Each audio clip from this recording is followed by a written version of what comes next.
Assalamu alaikum, hello everyone. I hope you are doing so well by the grace of Almighty Allah. তো আজকে আমি আপনাদেরকে শিখাবো না।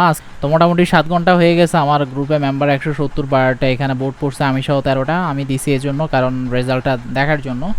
তো এখানে দিছি হচ্ছে বুল অ্যাঙ্গেলফিং, piercing line, inside bar, outside বার, এই 4টা ক্যান্ডেলস্টিক প্যাটার্নে যদি আমরা বায়ারের কন্ট্রোল করতে যাই, তাহলে এখানে বায়ারদের ক্ষেত্রে কোন ক্যান্ডেলটা সবচেয়ে বেশি স্ট্রং সেখানে হচ্ছে আমি বলছি যে সিকোয়েন্স ওয়াইজ দেওয়া আছে। এখানে 3টা অপশন ছিল, এর ভিতরে যে কোনো একটা কারেক্ট।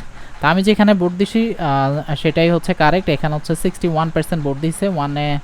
এখানে কারেক্ট বলতে হচ্ছে জাস্ট অ্যাকুরেট না, আপনার একটু উল্টাপাল্টা হয়েছে। আর আমি এখানে বেশি গ্যাঞ্জাম পাকাই নাই যাতে আপনারা একটু কনফিউজ হন, ওই জন্য ওইভাবে দিছি। তো 61% যারা দিছে তারা কনফিউজ হয়ে ওইটা দিছে, বাট অ্যাকুরেটলি হচ্ছে 3 নম্বর অ্যান্সারটাই কারেক্ট। এরপরে হচ্ছে এখানে হচ্ছে bearish engulfing, dark cloud cover, inside bar, outside bar. তো এখানে আমি একটা ভুল করছি, বায়ারের ক্ষেত্রে হচ্ছে কোন ক্যান্ডেলগুলো সবচেয়ে বেশি শক্তিশালী এটা মাত্রই দেখলাম। তো এখানে মূলত বায়ার হবে না, এটা সেলার হবে। তো এটা যেহেতু ভুল হয়েছে, তো আমি জাস্ট এখানে কারেকশনটা করে দিব যে যদি সেলার হইতো বায়ার না হয়ে তাহলে কি হইতো আর কি। সো এখানেও যদি এটা সেলার ধরি, এটার অ্যান্সারও হচ্ছে এখানে বোর্ড পড়ছে 16টা, তো এটার অ্যান্সার হচ্ছে 3 নাম্বারটা। তা এখন আমি বলি মোটামুটি এত সময় কেন লাগে আপনারা, মানে আমি আপনাদের রেসপন্স দেখে খুবই হতাশ যে গ্রুপে 170 জন মেম্বার, বাট আপনারা রেসপন্স করেন। আমি জানি না যে আপনারা পারেন কি পারেন না। এখন যদি পারেন তাহলে তো একটা অ্যান্সার দিলে আপনি এটা ভেরিফাই হয়, কারণ আমি তো একটু পরে বলি যে কারা কারা হচ্ছে যারা এখানে ভোট দিচ্ছেন বা এইটার অ্যান্সার হচ্ছে এইটা। তা আপনারা তো নিজেদের আইডেন্টিফাই করতে পারেন। এখন আপনি যদি ভোটই না দেন তাহলে আমি কিভাবে বুঝবো আপনি পারেন কি পারেন না। আপনি যদি না পারেন তাহলে হচ্ছে আমি তার উপর বেস করে একটা ভিডিও এক্সপ্লেইন করতে পারি, যেমন এই যে এখন করতেছি।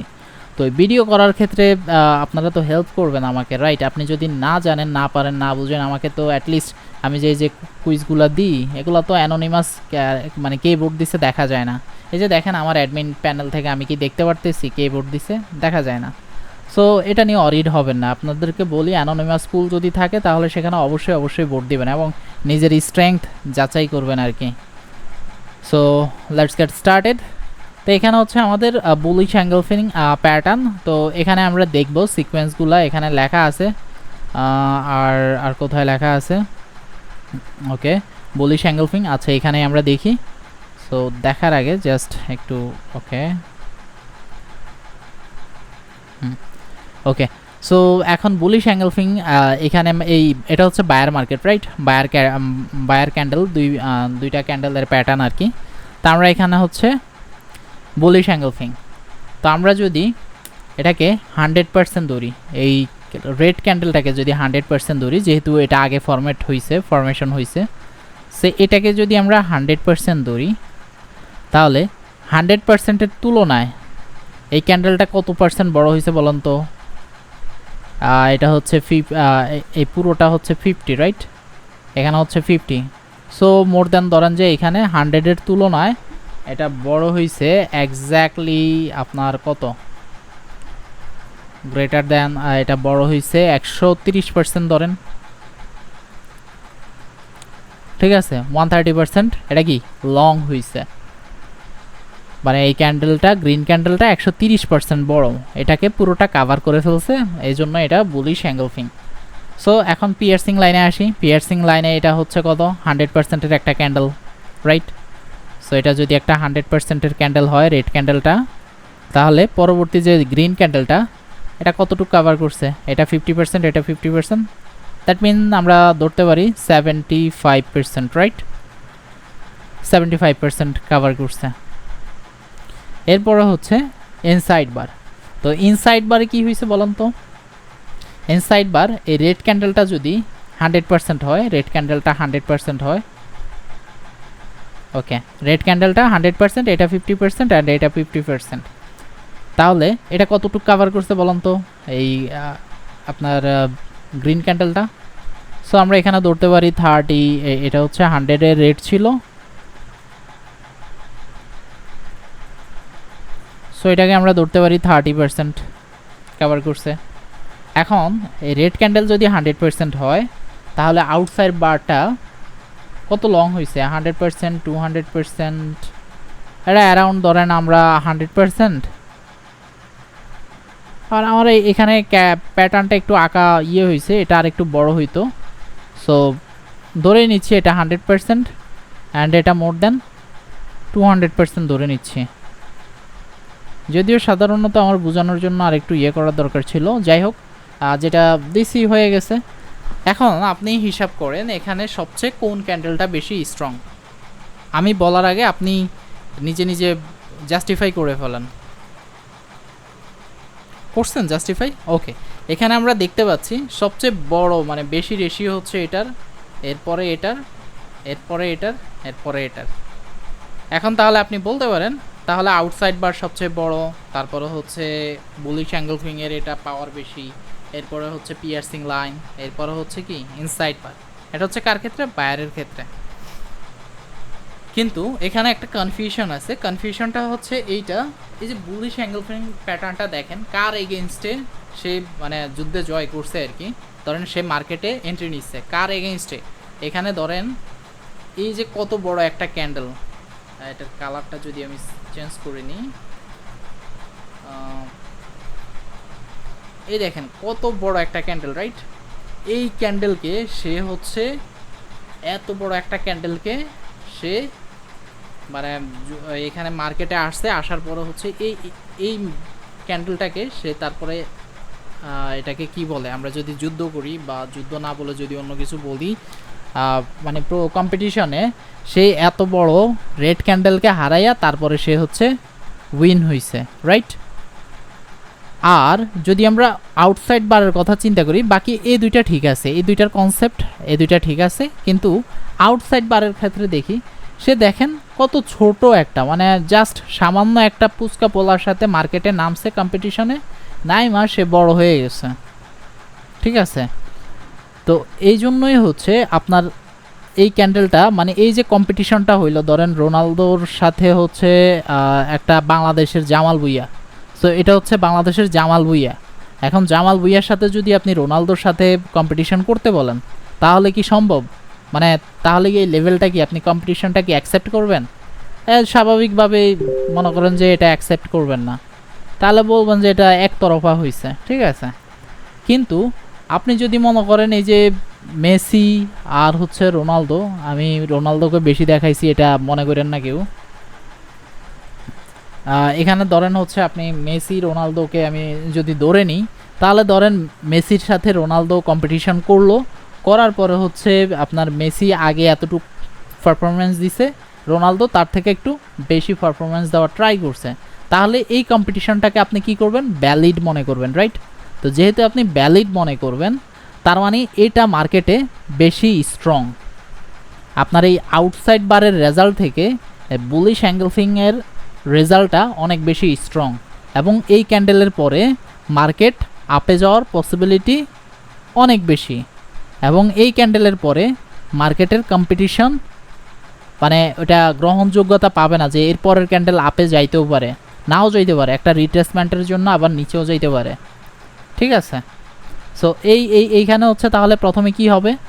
প্রথমে হচ্ছে বুলিশ অ্যাঙ্গেলফিং, এরপরে হচ্ছে আউটসাইড বার, এরপরে পিয়ার্সিং লাইন, এরপরে ইনসাইড বার। এটা হচ্ছে আপ ট্রেন্ড মার্কেটের ক্ষেত্রে এটার স্ট্রেংথের অবস্থা।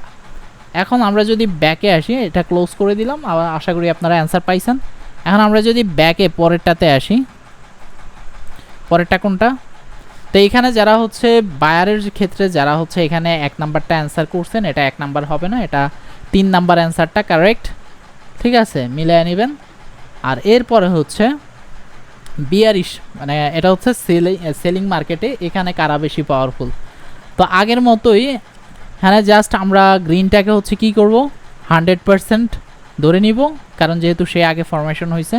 সো 100% যদি আমরা ফরমেশন ধরি তাহলে কি হবে? তাহলে হচ্ছে এই দেখেন এই মার্কেটটা এটা হচ্ছে 100%, এখান থেকে একটু বাড়ছে, দ্যাট মিন এটাকে 125% ধরতে পারি, ঠিক আছে? মানে 125% পর্যন্ত বেশি হয়েছে, আগে যেটা হয়েছে তার থেকে 125% বেশি পারফরমেন্স দিচ্ছে। অ্যান্ড ডার্ক ক্লাউড কাভার কি? এটাকে যদি আমরা 100% ধরি, সো এটা যদি 50% এখানে হয়, দ্যাট মিন সে 65% কাভার করছে, রাইট? এরপর হচ্ছে ইনসাইড বার হচ্ছে এটাকে যদি 50% ধরি সে এখানে 30% কাভার করছে। অ্যান্ড দেন আউটসাইড বারের এটাকে যদি 100% ধরি তাহলে সে মোটামুটি 200% এখানেও ধরে নিলাম, কারণ প্যাটার্নটা অ্যাকুরেটলি আঁকতে পারি নাই, সো 200% ধরে নিয়েছি। তো এখন এখানেও আগেরটার মতো জাস্ট বেশি কিছু বোঝানোর দরকার নেই, যা এমনিতেই বুঝবেন। এটা ছিল হচ্ছে রোনালদো, এরপরে হচ্ছে এটা হচ্ছে মেসি, রাইট? সো মেসি এখন এখানে কি করছে, রোনালদোর পারফরমেন্স ছিল 100, এখন মেসি কি করছে, যেহেতু আগের ম্যাচটা হারছে, সো এখন রোনালদোর সাথে এই কম্পিটিশনটা কি করলো, সবচেয়ে বেশি করলো স্কোরটা। বাট তার আগে আর একটু বলে নিই এখানে সিকোয়েন্সটা কি হবে। সিকোয়েন্সটা হচ্ছে মানে সাধারণ হিসাবে সিকোয়েন্স দেখা যাচ্ছে এটা ফার্স্ট, এরপরে এটা সেকেন্ড, এটা থার্ড, এটা ফোর্থ। বাট ওই যে সেম কনফিউশনটা হচ্ছে এখানে দেখেন এই যে মার্কেটটা এখানে কি হচ্ছে, এই জাস্ট ছোট জামাল বুইয়ের সাথে রোনালদো একটা কম্পিটিশন লাগতেছে, রাইট? জামাল বুইয়ের সাথে রোনালদো একটা কম্পিটিশন লাগছে যেটার গ্রহণযোগ্যতা খুবই কম, মানে খুবই কম বলতে কম্পেয়ার টু দ্য বিয়ারিশ অ্যাঙ্গেলফিংয়ের কাছে। মানে মেসি আর রোনালদোর যদি কম্পিটিশনটা যেটা যতটুকু অ্যাকসেপ্টেন্স পাবে, জামাল বুইয়া আর হচ্ছে রোনালদোর কম্পিটিশনকে অতটুকু অ্যাকসেপ্টেন্স পাবে, মানে যদি একটা মার্কেটে এরকম কম্পেয়ার আসে, ঠিক আছে, এরকম যদি একটা গেম হয়, তো সেই গেমটাতে হচ্ছে সবাই অ্যাকসেপ্টেন্স দিবে হচ্ছে বিয়ারিশ অ্যাঙ্গেলফিং, মানে হচ্ছে এই মেসি রোনালদোর কম্পিটিশনটাকে। তো এখানে দেখেন প্রথম ক্যান্ডেলটা 100% হলে এটা 102 মানে 125%-এ গেছে। তার মানে সে মেসির যত রেকর্ড ছিল, আই মিন হচ্ছে রোনালদোর যত রেকর্ড ছিল, মেসি সেটাকে ব্রেক করছে। দ্যাট মিন মেসি এখন সেরা। এখন ডার্ক ক্লাউড কাভার কি? ডার্ক ক্লাউড কাভার হচ্ছে এখানে হচ্ছে ধরেন এটা রোনালদো, এরপরে হচ্ছে এটা মেসি। তো মেসি কী করলো, সর্বোচ্চ চেষ্টা করলো যে 75% পর্যন্ত, বা এখানে 65% পর্যন্ত লিখছি, যে রোনালদো যা করছে ওগুলার থেকে ছাড়া আইসা মেসি সর্বোচ্চ চেষ্টা করছে। তার মানে রোনালদোর হাতে এখন স্ট্রেংথ আছে জাস্ট 35%। এখন মেসিকে যদি আরেকটা সুযোগ দেওয়া হয়, মেসি এই 35%ও ব্রেক করে ফেলতে পারে নেক্সট ক্যান্ডেলে আর কি, মেসিকে যদি আরেকটা সুযোগ দেওয়া হয়, ঠিক আছে? সো মেসি চাইলে রোনালদোকে ব্রেক করে ফেলতে পারে। এখন ইনসাইড বার কি হয়েছে, ইনসাইড বার দেখেন যে খুবই উইক। এখানে রোনালদো অনেক বড় একটা স্কোর করছে, বাট আপনার এই মেসি খুব একটা বড় স্কোর করতে পারে নাই, যেটা হচ্ছে যে রোনালদোর হাতেই বেশিরভাগ। রোনালদোর হাতে বেশিরভাগ মানে কি 70% এখনও রোনালদোর হাতে আছে। 70% কীভাবে আছে, এটা যদি পুরোটা 100% ধরি, মেসি মাত্র 30% ধরতে পারছে। তার মানে বাকি রইল কত, 70%। ওই 70% স্ট্রেংথটাই হচ্ছে রোনালদোর কাছে আছে। দ্যাট মিন এই ক্যান্ডেলটা হচ্ছে খুবই মানে সেলারের জন্য খুবই ভালো না, এটা বায়ারের জন্য স্ট্রং বলা যেতে পারে। অ্যান্ড সেম কাহিনী হচ্ছে ওই যে আউটসাইড বারে এখানে জামাল ভুঁইয়া আর রোনালদো। তো কম্পেয়ার টু হচ্ছে এই বিয়ারিশ অ্যাঙ্গেলফিং আর আউটসাইড বারের ক্ষেত্রে কম্পেয়ার টু এটাকে আমরা ফার্স্ট প্রায়োরিটিতে রাখবো, তারপরে হচ্ছে আউটসাইড বারকে প্রায়োরিটিতে রাখবো, যেহেতু মোটামুটি অনেক ভালো একটা স্কোর ছিল। সো এটা সেকেন্ড হবে। অ্যান্ড থার্ড হবে ডার্ক ক্লাউড কাভার সেলারের জন্য, কারণ মোটামুটি 65% মোর দ্যান হচ্ছে 50%-এর বেশি কাভার করে ফেলছে। সো আরেকটা চান্স সে নিতেই পারে, বলবো আমার আরেকটা চান্স দেন। সো তখন এটা সেলিংয়ের প্রেশার থাকতে পারে। অ্যান্ড ইনসাইড বারটা হচ্ছে মূলত সেলিং প্রেশারের জন্য খুব একটা ইফেক্টিভ না, কারণ বায়ার এখানে এখনও মার্কেটে হাই অবস্থায় আছে। So that's it. এটার অ্যান্সারটা হচ্ছে কি হবে তাহলে, বিয়ারিশ অ্যাঙ্গেলফিং, আউটসাইড বার, ডার্ক ক্লাউড কাভার, ইনসাইড বার। সো আশা করতেছি বুঝতে পারতেছেন। এখানে যারা হচ্ছে বোর্ড দিছেন বেশিরভাগই, এখানে এটা ক্লিয়ার করে ফেলি, এখানে যারা হচ্ছে বোর্ড দিছেন বেশি 1 নাম্বারটা, যদিও এখানে বায়ার লিখছিলাম বাট এখানে সেলার হবে, তো সেলারের ক্ষেত্রে এটা 3 নাম্বার অ্যান্সারটাই কারেক্ট হবে। সো দ্যাটস ইট, আল্লাহ হাফেজ।